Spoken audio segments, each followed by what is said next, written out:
Greetings everyone, my name is Jimmy Linville. I'm the owner of 4L Irrigation.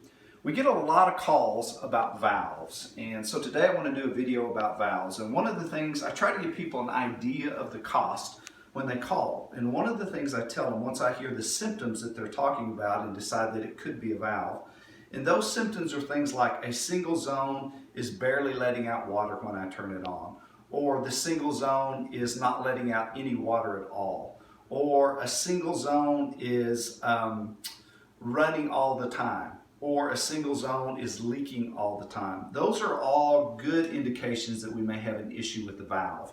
Now there are other issues that could be in there, like electrical and different things of that nature. But again, once we do some troubleshooting, we look at those symptoms and we say that sounds like a valve. Then what I try to tell people is there's a big difference if we have to repair a valve or if we have to replace it. I just did this one the day before yesterday, and I went to a client's house and I told her exactly that over the phone. We had a leak in the scenario, this scenario, and so I told her if we can repair it, it'll be really quick. If it's coming from the valve itself somewhere, but if it's coming from the piping, I'll have to cut it out. This scenario is why it can be so expensive. If you look here, you see what they have is they have these fittings that are literally next to each other with no piping in between. So there was no way that I could cut this anywhere but the main line. And once I do that, I have to take out all three valves. You can also see that these are threaded fittings. But if you can't turn the valve for whatever reason, either there's something solid underneath it, you can't turn it, or in this scenario, they're right back to back and there would be absolutely no way to turn it, then again, you have to replace everything. The more things you have like here, where you have a coupling, a T, a reducer, all of these things add to the time that's involved. So if we repair a valve, and if we can do that, you're talking probably 45 minutes. But if we have to replace everything, in this scenario, we were talking about 3 hours. We had to find it, dig it up, replace it, put it all back together. And we had a 3-hour scenario there. So that's the big difference. The other thing that we have to deal with, these are old valves, and I can't find parts for these anymore. So even if we did have a leak inside of this, if it's not a contemporary valve, we still have to replace the whole thing. Here in North Texas, there's 4 or 5 main valves that we see. This is a Toro valve, an Irritrol valve, a Hunter valve, a Rainbird valve, and a Weathermatic. These are the most common ones, and these are the ones that I carry on my truck. So if it's one of these valves and we have a problem with the valve itself, I can actually take this apart, and I'm going to show you how to do it in just a second. And I can leave this in so I don't have to cut anything out. I just take the top of it off, and I can replace the guts of it with a diaphragm, a spring, a new top, a new solenoid, and that basically fixes all the problems of a valve, and we don't have to spend all the time and money of cutting it out. A couple of things to keep in mind if you do this yourself.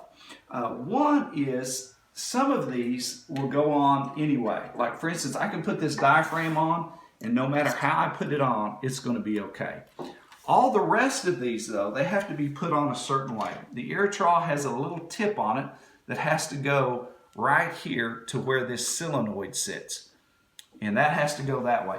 This is another one, the Hunter. It has a little tip on it, and again, it has to go right where that solenoid is going to sit, and it has to be put right in that spot. Same way with the Rainbird. It has a specific way that this diaphragm has to go on. Even on the Weathermatic, there's a little clip there that has to be on that way. So the problem is you have to find exactly the same valve. For instance, Irritrol bought out a company called Hardy, and it had another name with it as well. Some of those, they look like the exact same valve. Some of them you can replace and some of them you can't.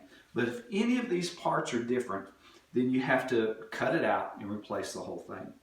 So a real quick scenario here, I'm going to take this one apart. The first thing I will say is it's probably going to be in a valve box like this, right? And so I would dig it up. Don't try to do it from the top of this valve box, because even if you get the top off and you can manipulate it, it's probably going to fill up with water. So I would suggest highly that you dig it all out. It's kind of like painting. If you do the work up front of taping off, cleaning, all that, it makes the painting a whole lot easier.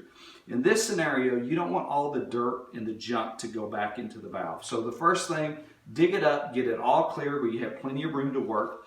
Remember, this will have pipes on each side and it will not be able to move. This is what they call a jar top valve, and it's the same as this Irritrol valve. And what we're going to do is just show you how simple it is to take this off.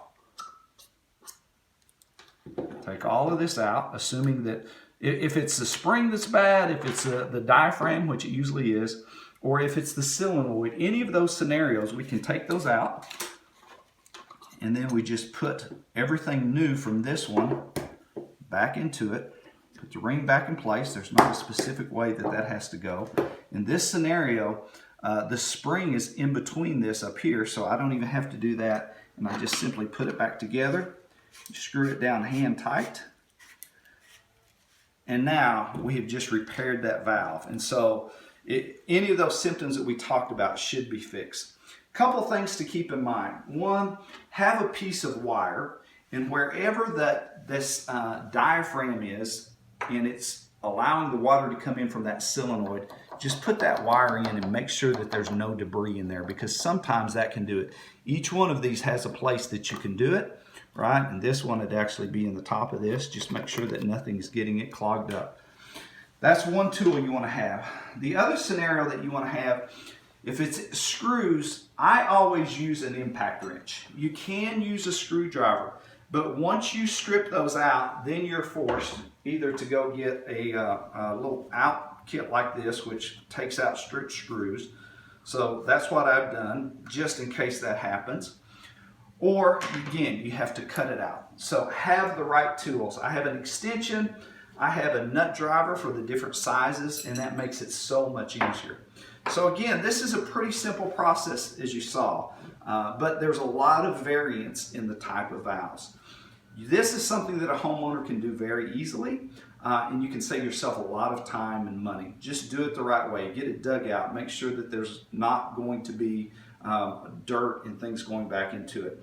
These solenoids, there will be two wires that you'll have to disconnect from the old one, and these are non-polarized, so it doesn't matter which wire it goes to. But make sure you use waterproof wire nuts on this so it doesn't corrode on you and go bad on you in time.